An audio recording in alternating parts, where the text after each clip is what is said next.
Ganga versus मंगा। लालची बहू मैजिकल बाइक।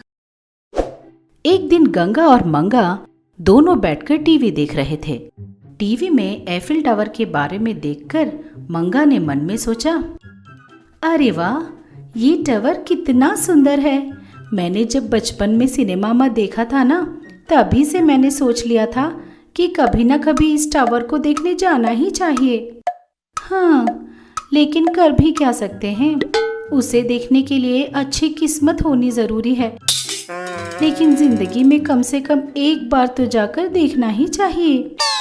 इस तरह से वो मन ही मन दुखी होती है। ये सुनकर गंगा बोलती है, ये क्या बड़बड़ किए जा रही है तू? मुझे चैन से टीवी भी नहीं देखने देगी क्या? गंगा जोर से चिल्लाई।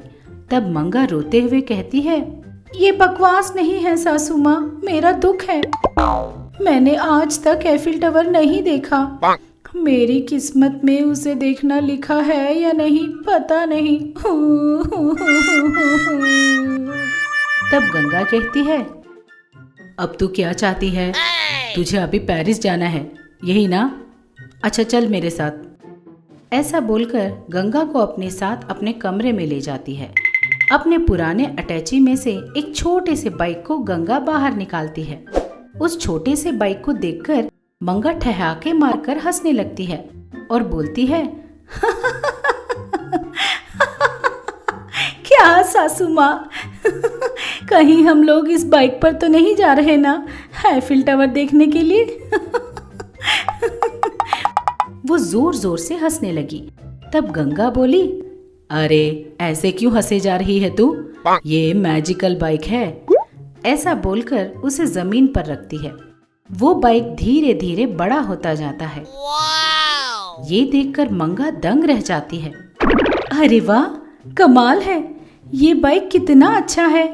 एक बात बताओ सासू माँ, बाइक पर पेरिस जाने के लिए कितने दिन लगेंगे? अरे मेरी भोली भाली बहू, ये मैजिकल बाइक है। तुम किसी भी जगह बस मिनटों में पहुंच सकती हो। ऊपर से इसके ऊपर जितने भी लोग बैठते हैं, हमेशा एक और आदमी के बैठने की जगह बची रहती है। इस तरह गंगा ने उस बाइक के बारे में सारी फीचर्स मंगा को समझा दिए। ये सब सुनकर मंगा बहुत खुश हो गई। खुश होकर बोली, ये सब तो बहुत बढ़िया है सासू माँ, तो देर किस बात की, चलिए अभी चलते हैं, एफिल टावर देखते हैं। तब गंगा ने भी हामी भरी। हाँ ठीक है, चलो फिर चलते हैं। इस तरह दोनों मिलकर पेरिस पहुंचते हैं। वहां एफिल टावर के सामने सेल्फी लेकर पूरी मस्ती करके घर वापस आ जाते हैं। उसके बाद दोनों अपने अपने कामों में जुट जाते हैं। लेकिन मंगा अभी भी उस बाइक के बारे में ही सोच रही थी। वो मन में सोचती है, ये तो बहुत बढ़िया बात है। बढ़िया तरीके से जहाँ मन करे वहाँ बिना पैसों या टिकट के आराम से जा सकते हैं, वो भी मिनटों में। वो सोच सोचकर खुश हो रही थी। तभी उसके मन में एक विचार आया, ऐसा नहीं चलेगा, इस बार अमेरिका जाना चाहिए।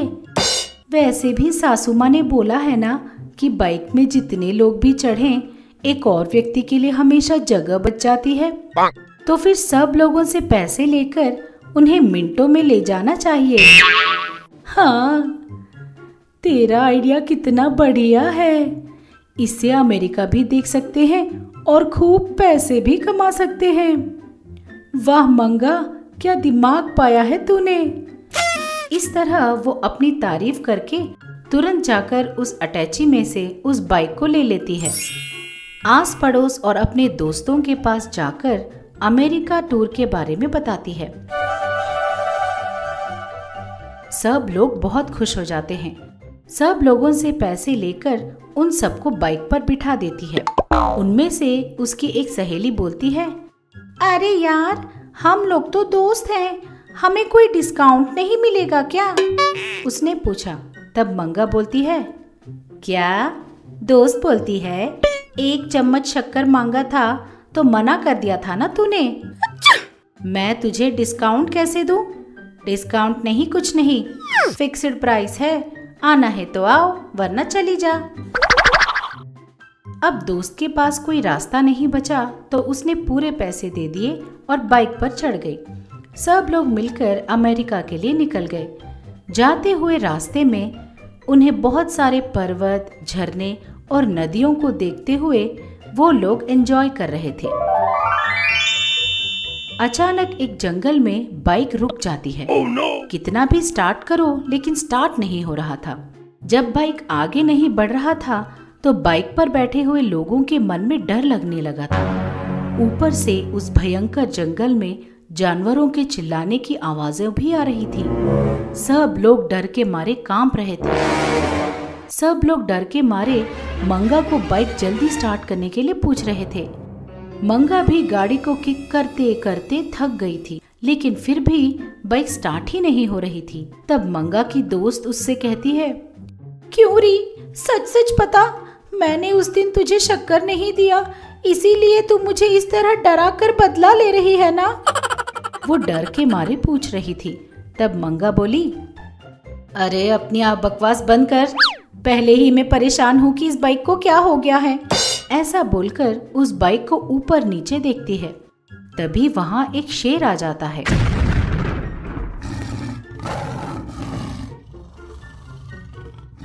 शेर के गुर्राते ही सभी लोग कांप उठते हैं। शेर को देखकर सब लोग इधर उधर भागने लगते हैं। मंगा की दोस्त और मंगा तुरंत भागकर एक पेड़ पर चढ़कर बैठ जाते हैं। वह शेर पेड़ पर बैठे मंगा को देखकर और जोर जोर से गुर्राने लगती है। तब मंगा और उसकी दोस्त बहुत डर जाते हैं। तब मंगा अपने मन में सोचती है, हे भगवान, ये क्या? ये शेर तो मुझे ही घूरे जा रहा है। इधर इतने सारे लोग हैं, तुझे बस मैं ही मिली थी क्या? उसने अपने मन में सोचा। वही उसके साथ बैठी हुई उसकी दोस्त बोलती है, अरे वो मंगा, चाहे तो तुझे कल 2 किलो शक्कर दे दूंगी, मुझे किसी भी तरह घर पहुंचा दे, प्लीज यार, मेरे घर ले जा। वो जोर जोर से रोने लगी और जोर जोर से डाली को भी हिलाने लगी, जिससे वो डाली टूट गई और दोनों एकदम शेर के सामने जाकर गिर गए। तब मंगा गुस्से से अपने दोस्त से कहती है, अरे पगली कहीं की, तू शक्कर के चक्कर में हम लोगों को शेर के सामने फंसा दिया ना। इस तरह वह अपनी सहेली को डांटती है। शेर जब उन्हें देखता है तो उन्हें खाने के लिए वो आगे बढ़ने लगता है। उन्हें समझ में नहीं आ रहा था कि वो अब क्या करे। तब वो अपने मन में अपनी सास को याद करती है। सासू माँ! तुरंत उसकी सासू माँ एक ईगल पर चढ़कर वहां पहुंच जाती है। जो ईगल गंगा को लेकर आई थी, वो अपनी नुकीले नाखूनों से उस शेर को घायल करके वहां से दूर भगा देती है। इस तरह गंगा मंगा और उसके दोस्तों की जान बचाती है। तो मंगा भागते हुए जाकर अपनी सास को गले लगा लेती है। तब मंगा की दोस्त भी गंगा को गले लगा लेती है। थैंक यू आंटी, कल मैं आपको 2 नहीं 10 किलो शक्कर भिजवा दूंगी, उसने कहा। तब मंगा गंगा से बोलती है, एक बात बताइए सासू माँ, आपको कैसे पता चला कि हम लोग यहाँ हैं? तेरे लालच के बारे में मैं नहीं जानती क्या? मुझे लगा था कि तू ऐसा ही कोई गड़बड़ करने वाली है, इसीलिए मैजिकल ग्लोब से तुझ पर नजर रखकर बैठी हुई थी मैं। इस बार मैंने कुछ नहीं किया था सासू माँ, वो बाइक ही अपने आप रुक गई थी। तब गंगा मंगा से बोलती है, तूने सब लोगों से पैसे तो लिए थे, लेकिन इस गाड़ी में पेट्रोल डालना भूल गई, इसीलिए तेरी कंजूसी की वजह से गाड़ी यहाँ रुक गई। इस तरह मंगा को डांटकर सब लोगों के पैसे वापस करके उन सबको अपने अपने घरों में छोड़ देती है। इस तरह मंगा अपनी लालच की वजह से फिर से मुश्किलें झेलती है। एक दिन मंगा एक बड़े से घड़े में मक्खन बना रही थी। घुमा घुमा कर थक गई थी। ये क्या, जितना भी फेंटू छाछ से मक्खन नहीं निकल रहा। सासू माँ के आने से पहले उस घड़े से भी तो मक्खन निकालना है। कहकर उस तरफ देखा तो 4 और घड़े रखे थे। तभी आई गंगा ने उन्हें देखा। ये क्या लड़की, अभी तक एक भी नहीं हुआ। मेरे बाहर जाते समय जिस घड़े पर थी अभी भी उसी पर हो। हमारे जमाने में अपनी सास के जबान से निकलते ही 10 घड़े मक्खन निकाल देती थी। आजकल की बहू का कुछ पता नहीं। कहकर अंदर चली गई। बेचारी मंगा बहुत मुश्किल से दोपहर तक 3 घड़े मक्खन बना चुकी थी। हाय हाय, मेरे हाथ दर्द कर रहे हैं। ओहो, मेरी कमर टूट गई भगवान। कहकर जब वो अपने पैर पकड़ रही थी तो गंगा को दया आई। कहकर अंदर गई और अपनी पुरानी पेटी से एक मथनी लाई और मंगा को दिया। ये मैजिक मथनी है, इससे एक बार छाछ चलाई तो यूं माखन निकलेगा। ये क्या है? इससे तो मैं अपनी मथनी से माखन निकाल लूं। देखने में ऐसी ही लगती है, पर काम दौड़ते घोड़े की तरह करती है। कहते हुए मंगा ने उस मथनी को घड़े में घुमाया।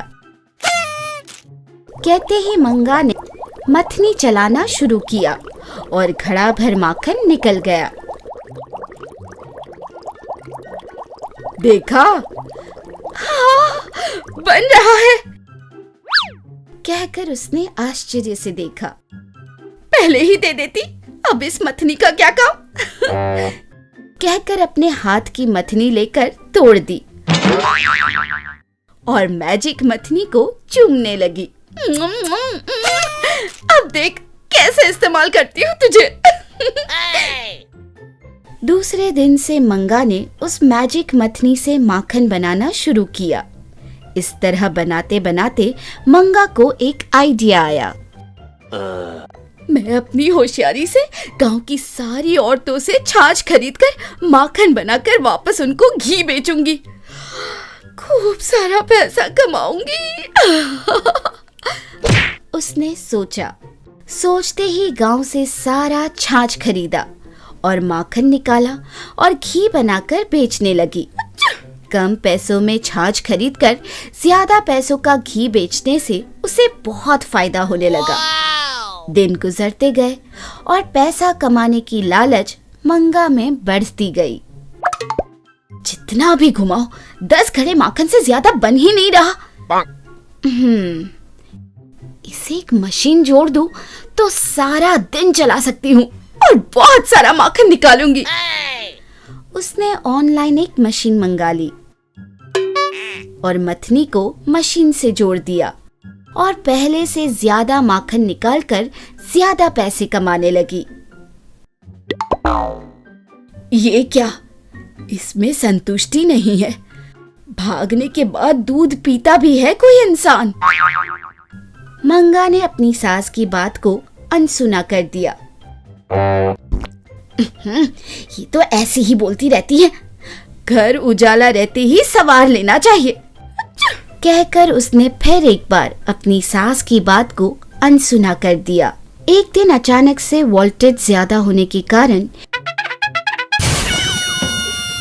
एक जोर की आवाज आई और मशीन जल गई। उस मशीन के साथ मथनी भी टूट गई। ये देखकर मंगा डर गई। हाय, मेरी मशीन!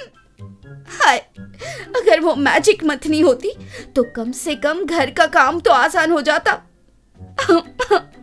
अब तो ना मेरी मथनी है ना मेरी मशीन, सब चला गया।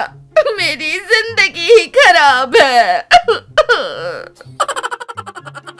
वह ऐसा कह ही रही थी कि गंगा ने 2 और घड़े छाछ लाकर उसके सामने रखा। सुनो बहू, मैं बाहर जा रही हूँ। जब तक मैं वापस आऊं ये माखन निकाल देना। अगर नहीं किया तो घर में जो मिक्सी है ना उसे भी निकाल दूंगी और तुम्हें सिलबट्टे में सब पीसना पड़ेगा, समझी? कहकर वह बाहर चली गई।